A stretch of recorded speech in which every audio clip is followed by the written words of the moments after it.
Você já sentiu como se a vida tivesse te deixado para trás? Como se todas as portas se fechassem ao mesmo tempo, e só restasse o silêncio dentro de você? Pois é.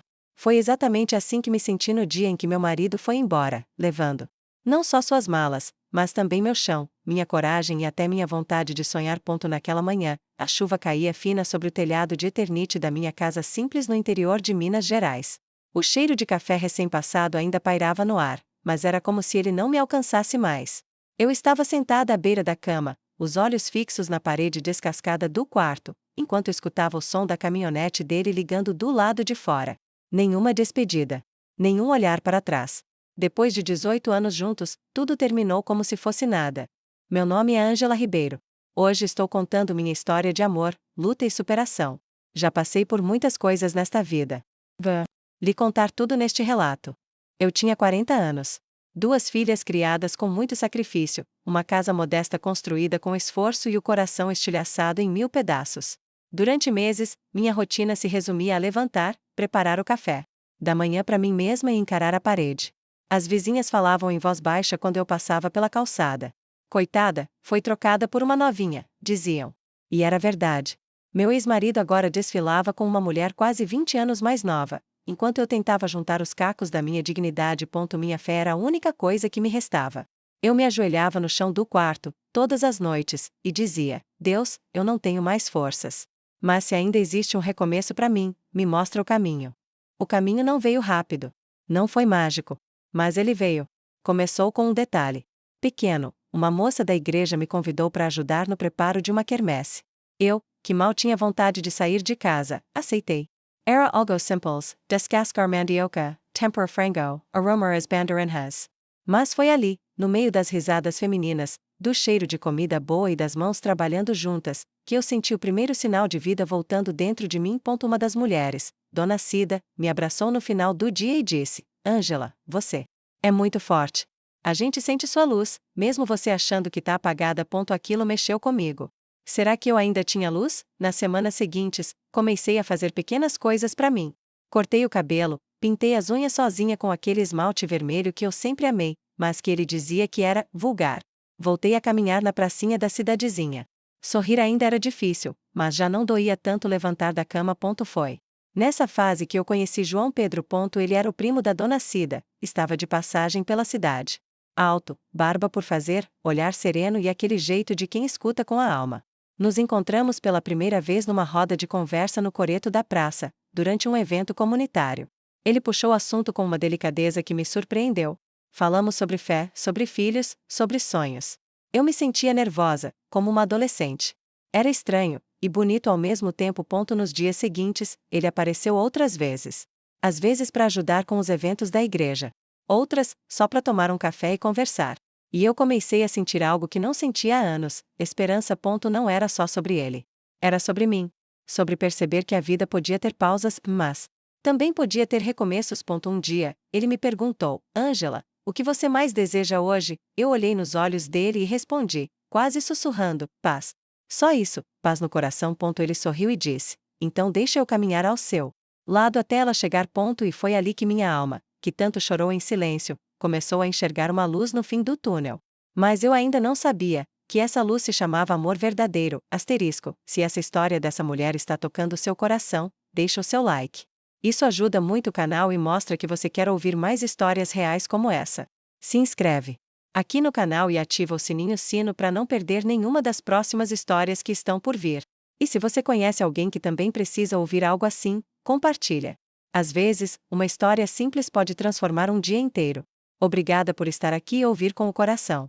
Meu nome é Ângela Ribeiro, e essa é a continuação da minha história. Mesmo com as feridas do passado ainda abertas, meu coração começou a se permitir viver de novo.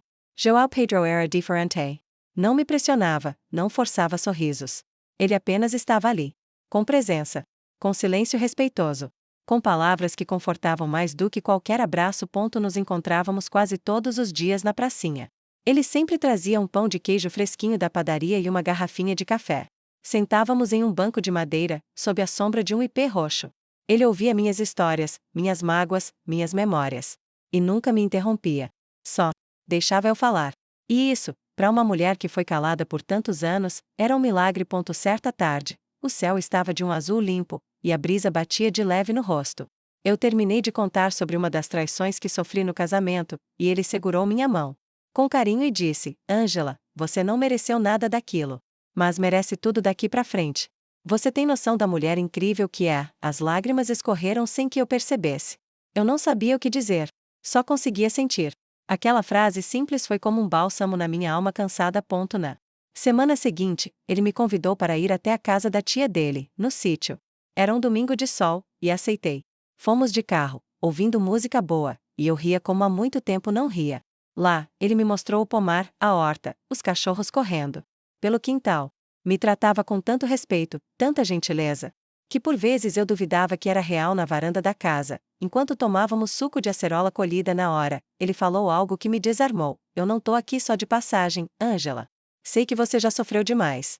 Mas eu queria muito a chance de cuidar do seu coração, de te mostrar que o amor pode ser leve. Fiquei em silêncio. O vento balançava os galhos das árvores. O cheiro da terra molhada subia do chão. Eu respirava fundo, tentando acreditar que aquilo tudo era verdade. João, comecei, eu tenho medo. Medo de me entregar e me machucar de novo, e é justo ter medo, ele respondeu. Mas e se, por trás desse medo, tiver a vida que você sempre sonhou? Aquela pergunta ficou ecoando em mim por dias. E orava, pedia a Deus Clarissa. E aos poucos, percebi que João Pedro não queria ocupar espaço demais, não queria ser meu salvador. Ele queria apenas caminhar ao meu lado. Foi quando comecei a mudar por dentro. Voltei a costurar, algo que eu amava desde nova. Peguei a máquina antiga que ficava guardada no armário e comecei a fazer panos de prato bordados. Fiz um perfil nas redes sociais, publiquei algumas fotos. Em poucos dias, as encomendas começaram a chegar. Pela primeira vez, eu sentia que estava reconstruindo não só minha autoestima, mas minha vida com as próprias mãos. O trabalho me dava propósito. O amor me dava coragem. E a fé me dava direção. Mas nem tudo foi simples. Minha filha mais velha, Beatriz, teve dificuldades em aceitar a presença de João Pedro. Ela ainda guardava mágoas do pai e temia que eu me machucasse de novo. Mãe, você não acha que é cedo demais para isso? Ela disse um dia, com os olhos marejados. Filha, respondi, com a voz calma, você me viu chorando por meses. Me viu implorando a Deus para ter uma chance de recomeçar. Agora que a vida me sorriu, eu quero ao menos tentar ser feliz. Não tô pedindo que você o aceite agora, só que me respeite como mulher. Porque antes de ser mãe, eu sou uma pessoa. E eu mereço viver também. Ela chorou. Eu também. Nos abraçamos longamente. E aos poucos, ela foi abrindo o coração. Um mês depois, Beatriz me ajudava com os bordados e conversava com João Pedro na mesa do café. As coisas estavam tomando forma. A esperança já não era só uma semente. Estava florescendo. E quando ele me pediu em namoro, em pleno coreto da praça, diante de amigos da igreja e vizinhos da rua, segurando um buquê de flores do campo, eu disse sim, com o coração leve e os olhos brilhando. Mas ainda havia um último desafio. Meu ex-marido voltou à cidade. E com ele, vieram lembranças que eu achava que já tinha enterrado.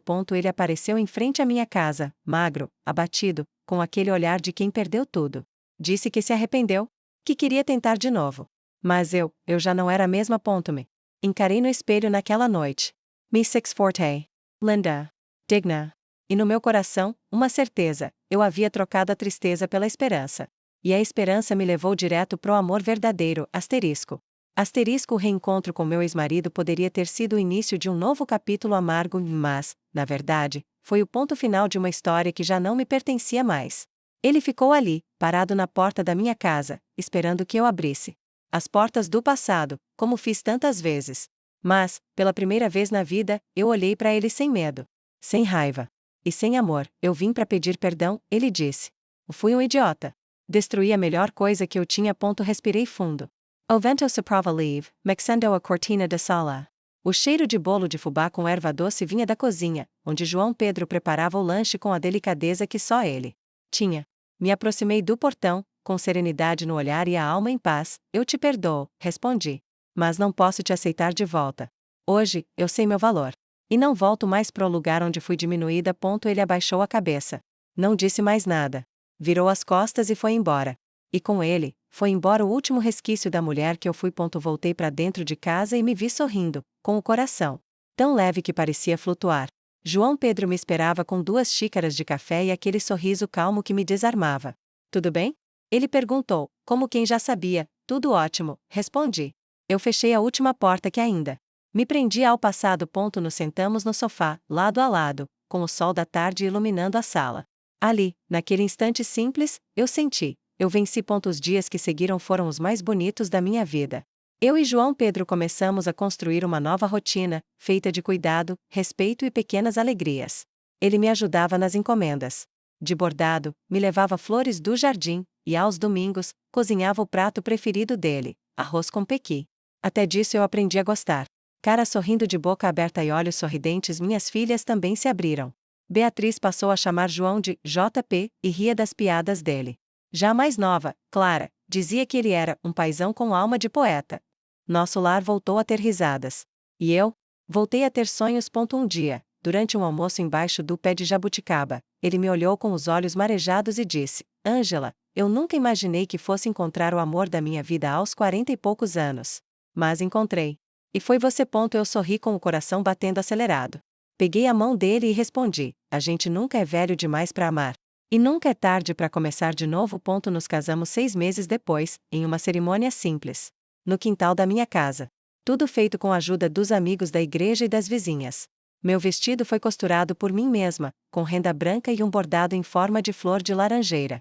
João Pedro usava um terno azul clarinho, com um sorriso que parecia o sol.